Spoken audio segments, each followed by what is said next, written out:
Hi guys, it's Tammy from Shrinking Violet DS, and today is Thursday, January, Monday's the 21st, 20th,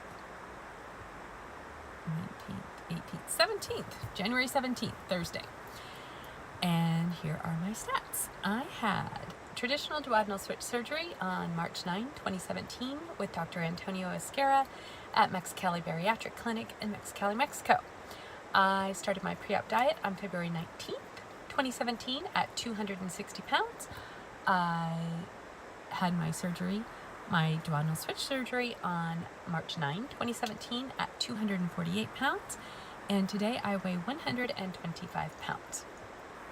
And I am getting ready for plastics. I've been in maintenance for, 6 months now, I think. The last 5 pounds I've lost just since the new year because I had a cold, which is why I look so bad. It settled into my right eye. I've got a big bump right there. Just in time for my plastic surgery. I am getting over it, thank goodness.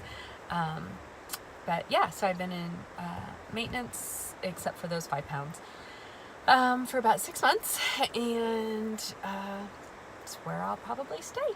I figured that after plastics, I will probably maintain right around 120. I'm good 120, 125, I'm happy around in there. I'm 5 feet 4 inches tall, and on Tuesday, the day that I get my surgery, I will be 48 years old. I don't really have anything else to say, just getting ready to go to Mexico on Monday. My plastics are with Dr. Francisco Salceda, and I am having the full meal deal from neck to knees, and I talked about that in my last video. If you missed that one, go back and I tell you everything that I'm having done. And so right now I'm just getting ready to be gone for 3 weeks. Got my hair done today and got my eyelashes taken off because I don't want to have to worry about that. I'm getting my shellac taken off so I don't have to worry about that. Just making my life much simpler. I do miss my eyelashes though, I have to say. Look, they're so little. Now you see why I have extensions normally. It's really nice to get up with extensions and be pretty much half done. I can get up and not wear makeup and look like this. Actually better than this. And this took a lot. So between having a cold and not having any extensions, life's rough in the mornings these days. I'm taking everyone's advice and on what to bring and that kind of thing, and I'm not bringing a whole lot. I am bringing a full, large, big size suitcase because I do have people coming back and forth, so I can take what I want and then whittle it down. And 4 days before I come home, Brian will be leaving, and then Alan will be coming down and taking me home.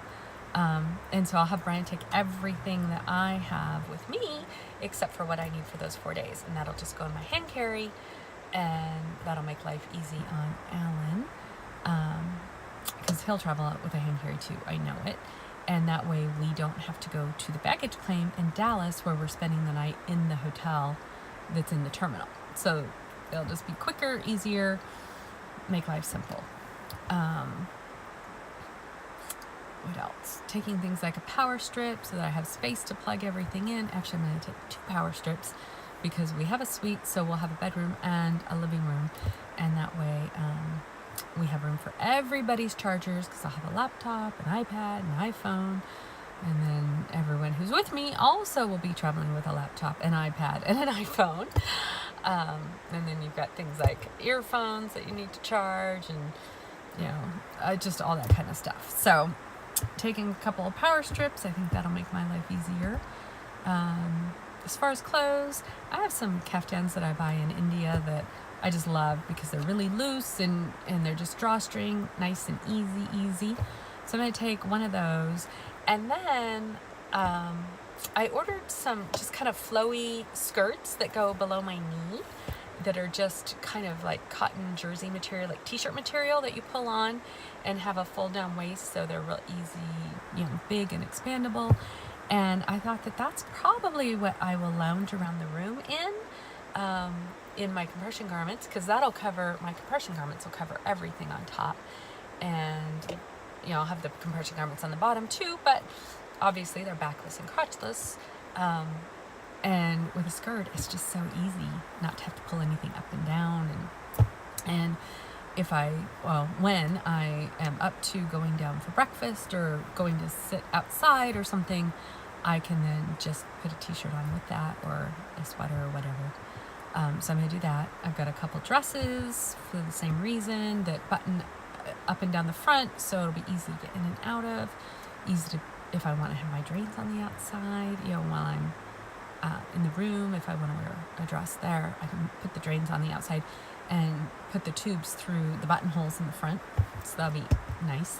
And then, of course, I'm bringing warm clothes for the airplane, because I freeze on airplanes. I freeze everywhere these days, but I really freeze on airplanes. And so I'll be bringing trousers and an undershirt. Well, I'm bringing undershirts anyway, because Tammy Take Two recommended these particular undershirts that she said were great underneath the compression garments. And so I've got those.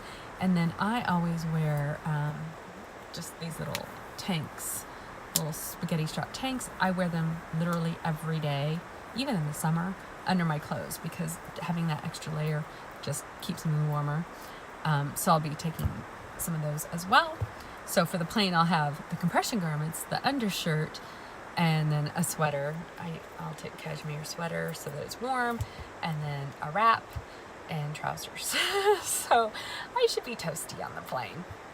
I figure I can always take something off, but it's, even flying in first class, a lot of airlines don't offer blankets anymore on domestic flights. So I might be okay between Mexico and the US, but from Dallas to Portland, maybe not. Oh, I'm on American, and I never fly American. I always fly Delta or Alaska domestically. And so I haven't flown American in years. So I'm really not sure what to expect as far as blankets and pillows, but I'm just not going to count on them having it. Speaking of pillows, I will be taking my own pillow. My pillow has more frequent flyer miles than most people, because it goes everywhere. I don't care, literally to the ends of the earth. My pillow has been down to the Straits of Magellan. It's been to Africa. It's been, excuse me, to the Arctic Circle. That pillow goes everywhere I go. And I took it with me when I had my duodenal switch surgery, and I'm not leaving it home now, because I like to be comfortable and sleep well. And I know I'll already be uncomfortable and not sleeping well, and keys to that for me are having my pillow. I might even take 2 pillows. It's not unheard of. Normally I wouldn't take 2 pillows, but in this case, I might splurge and take 2. So, yeah, there'll be definitely pillows going with me. What else? Slippers, of course, a robe, and pajamas, and I think that's it. I'm just not taking a whole lot of stuff. I said last week I'm taking a hand blender and some protein powder, and it was great because I think it was Renee Vans messaged me and said, hey, there's a GNC right next door. So I don't even have to take a lot of protein powder. I can just take enough to get me started, and then send somebody next door to get some more, because I use it, my mother uses it, who will be with me the first 9 days, and Brian uses it, who will be with me the second 7 days, and then Alan doesn't use it.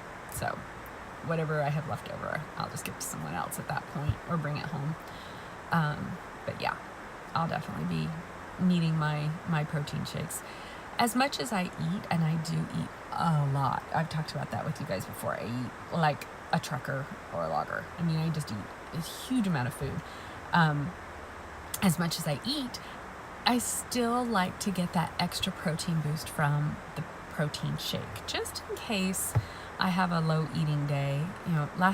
I got a smoker for Christmas, I had told you guys, and yesterday I smoked a pork butt for the first time, and it was absolutely delicious. So we had pulled pork for dinner last night, and I took a pub bun, so kind of like a hamburger bun but bigger, and I always hollow out my buns because I just don't need all that extra bread. And then the filling sits in there better anyway. So I opened it up and I hollowed them both out, so like little boats of just crust, basically, thick enough to hold the pork okay, but still much thinner, probably a third of the size that they were before. And put mayonnaise on each of them, put probably 3/4 of a cup of pulled pork on each of them. I would say about 4 ounces. And then, 4 to 6 ounces. And then some sauce. Excuse me. And I ate both of those, no problem, last night. Today, I decided to have that same thing for second breakfast. I ate one and I was absolutely stuffed.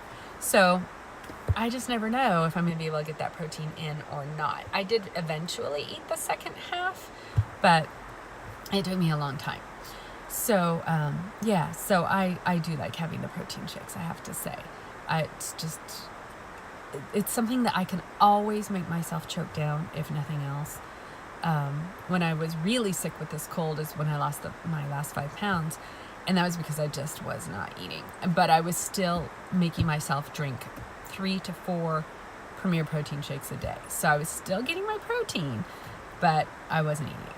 So I just find it easier. I know it can be a controversial thing in the weight loss community about eating real food versus drinking protein shakes. Yeah, I think if that's all you're doing, then it's probably not great. But if you're using it as a supplement, I don't see the difference in supplementing protein any different than supplementing a vitamin. To me, a nutrient is a nutrient. And yeah, great, get them in your food if you can. If you're not getting enough, take more. It'd be great if I didn't have to supplement my vitamin D because I was outside and I ate oranges or drank milk or whatever, is great for vitamin D. That would be fantastic, but I don't get enough that way. I live in Oregon where it's cloudy and I don't drink milk because milk hates me. So I supplement vitamin D. So to me, drinking a protein shake is just supplementing my protein. No big deal.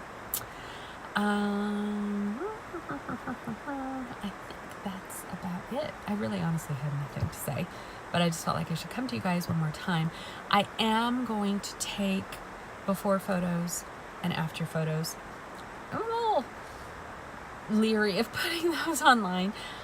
I will put them on my Instagram account.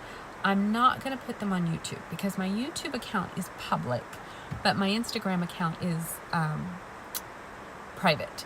And so if any of you are following me on here and you want to see those, you need to go to Instagram and ask to follow me, Shrinking Violet DS. And very, very important, if your profile or your name, your username thing doesn't reference weight loss surgery, specifically surgery, not just losing weight, but specifically has to somehow reference weight loss surgery, I decline anybody who doesn't have a reference to weight loss surgery in there. And it's just because I like to keep my stuff fairly private and really specific to the weight loss surgery community, because it's very different from, Weight Watchers or Jenny Craig or, just general keto or anything like that. So I'm happy to have you as a new follower. I take all new followers who do qualify in that way, but I will decline anybody who doesn't have that. If you don't have that in yours because maybe you use your profile for other things as well, I totally understand that. Send me a message or message me or leave me a message down below on here or send me a message on Instagram and tell me what your Instagram name is and just say it doesn't reference weight loss surgery because blah, blah, blah. Because, and I get there's people who don't publicize that. I don't publicize mine either. I have 2 Instagram accounts. I have one that's regular and one that's weight loss surgery. So I totally get that. Some people don't want to maintain 2 accounts. So if you don't put that in your profile for that reason, just let me know and I will accept you then. If I have declined you and that's the case, I declined you because of that. I'm sorry. Again, let me know.